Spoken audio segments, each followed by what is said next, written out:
불교는 평범한 종교가 아니다. 대중의 종교가 아니다. 드문 개인들의 종교이다. 진정한 지성인들의 종교이다. 다른 종교들은 그렇게 독자적이지 못하다. 자아는 없다는 붓다의 역설. 개인성을 인정하지 않는다는 붓다의 역설에도 불구하고 그의 종교는 개개인을 위한 것이다. 붓다의 말에 관심을 갖는 것은 곧 커다란 모험이다. 그토록 급진적인 혁명을 말한 사람은 전무후무하기 때문이다. 이제 이교의 경문으로 들어가자. 기나긴 여행 끝에 쉴 곳이 없다면 헤매일 길은 또 어찌 있으리. 먼저 삶은 목적이 없다. 따라서 아무도 길에서 벗어날 수가 없다. 그것이 그대 심장을 관통하도록 하라. 화살처럼 그대를 꿰뚫도록 하라. 삶은 목적이 없다. 따라서 빗나갈 수가 없다. 다른 모든 여타 종교들은 줄곧 사람들에게 말한다. 그대는 빗나갔다고. 죄라는 말은 빗나가다, 즉 관역에서 빗나가다라는 뜻이다.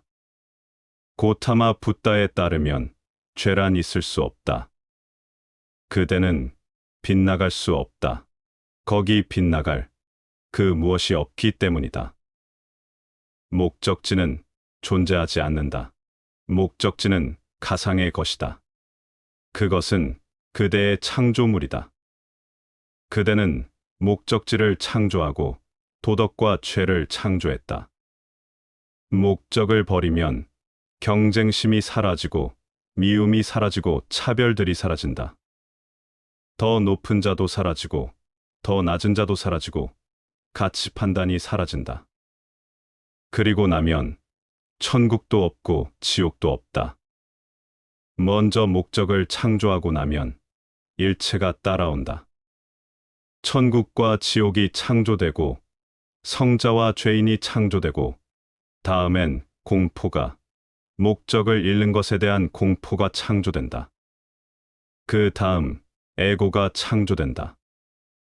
목적지에 도달하려는 에고가, 그대가 그 모든 잡동사니를, 온갖 마음의 노이로제를 창조했다.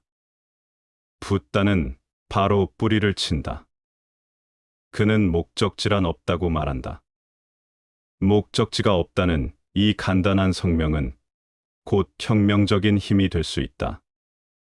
그때 그대는 아무데도 가지 않을 것이다. 항상 여기에 있을 것이다. 전혀 아무데도 가지 않을 것이다. 가야 할 곳이 없고 갈 사람이 없다. 모든 것이 항상 여기에 있었고 모든 것이 항상 여기에서 얻을 수 있었다. 목적지는 미래를 의미한다. 그러면 그대는 미래에 더 많은 관심을 갖게 되어 현재를 잊어버린다. 목적지는 긴장과 걱정과 두려움을 창조한다. 과연 내가 목적지에 도달할 수 있을까 하고, 그리고 경쟁심과 질투와 투쟁과 계급 체계를 창조한다. 목적지에 가까이 온 사람들은 더 높은 사람들이고, 목적지에 가까이 오지 못한 사람들은 더 낮은 사람들이라고. 삶은 그러한 목적이 없다. 삶은 그 자체가 목적이다. 삶의 가치는 삶 그 자체에 있다. 다른 어디에서 오는 게 아니다.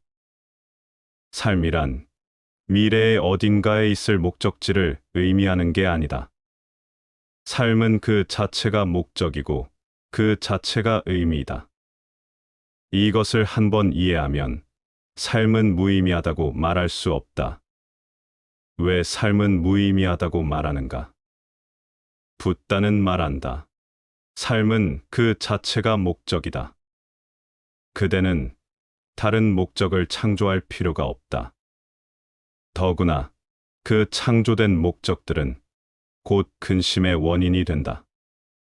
장미가 정원에서 꽃피는 것은 다른 어떤 것을 위해 피는 것이 아니다. 강물이 바다로 흘러가는 것은 다른 어떤 것을 위해 흐르는 것이 아니다.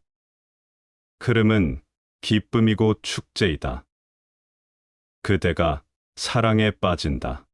사랑이 그대를 다른 어딘가로 데리고 가는가? 사랑은 그 자체가 큰 기쁨이다. 다른 어떤 목적도 필요치 않다. 사랑 그 자체로 충분하다. 의미나 목적에 대한 관념을 버릴 때 무의미함에 대한 관념 또한 사라진다는 것이다. 의미에 대한 관념과 또 하나의 관념인 무의미함에 대한 관념도 없어진다. 붓다는 뿌리를 자른다. 그는 삶에는 획득해야 할 의미가 없으니 무의미함을 느낄 일도 없다고 말한다. 삶은 그 자체로 의미로운 것이다.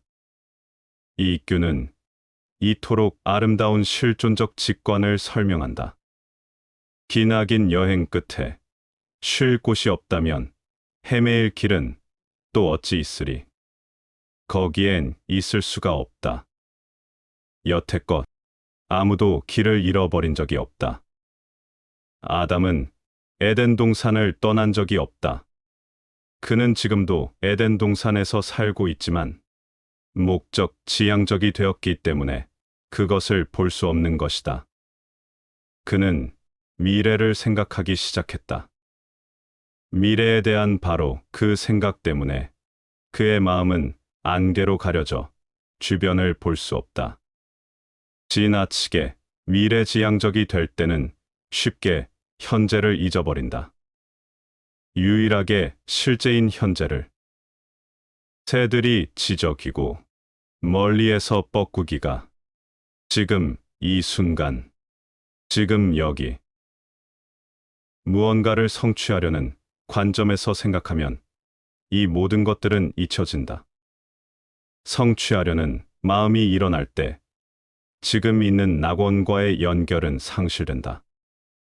그 목적에 대한 생각이 그대를 현재에서 멀어지게 한다. 목적이 창조되면 일체가 따라온다. 천국과 지옥이 창조되고 성자와 죄인이 창조되고 다음엔 불안과 두려움이. 지금 이것은 최상의 자유를 향한 접근 방식이다. 이것은 지금 당장 그대를 해방시킨다. 죄에 대해선 일체 잊어버려라. 성자성에 대해선 일체 잊어버려라. 둘 다 어리석다. 양자가 전 인류의 기쁨을 망가뜨렸다. 죄인은 죄의식을 느낌으로써 기쁨을 잃어버린다. 끝도 없이 죄의식을 느낀다면 어떻게 삶을 즐길 수 있겠는가? 교회에 가서 이런 잘못, 저런 잘못을 했다고 끝도 없이 고백해야 한다면 어떻게 삶을 즐길 수 있겠는가? 평범한 죄인과 평범한 성자들 양쪽 다 목적을 통해서 산다. 오직 최고의 지성인들만 목적 없이 살 수가 있다. 예수는 말한다. 들에 핀 백합을 보라. 이 백합꽃들은 왜 그리 아름다운가? 그들은 내일을 걱정하지 않는다. 그들은 내일을 생각하지 않는다. 솔로몬은 그의 모든 왕국과 부를 가지고도 그렇게 아름답지 않았다. 이 꽃들은 무엇이 그토록 아름다운가? 그들은 순간에 산다. 그들은 내일 일을 생각하지 않는다. 온전한 지성인은 꽃처럼 된다. 그는 지금 여기에 산다. 그에겐 과거가 없고 미래가 없다. 붓다는 말한다. 목적이 사라지면 도덕과 죄도 자동적으로 사라질 것이다. 그리고 사람들은 탈바꿈 될 것이다. 무엇인가를 해야 할 유혹이, 명령이 없을 테니 말이다. 그냥 그 핵심을 보라.